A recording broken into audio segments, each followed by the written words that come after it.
The chill of crypto winter continues to drag on with crypto custodian Prime Trust filing for Chapter 11 bankruptcy protection yesterday. This comes after CoinDesk recently reported that the company looked poised to do potentially massive layoffs. Recently, BitGo also terminated a deal to buy the company. Lawrence, what do you make of this? Just feels like another one. Like we talk about this story often, but yeah. Yeah, Prime Trust is one of those stories where, you keep hearing these things about, oh, maybe they were paying off their withdrawals with the new deposits. We know how that goes. We do know how that goes. Yeah.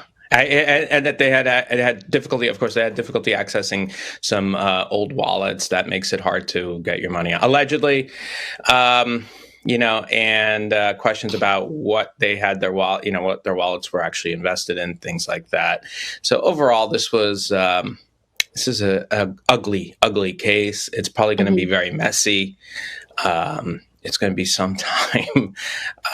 Prime bust, I think, is what Bitfinex on Twitter calls it.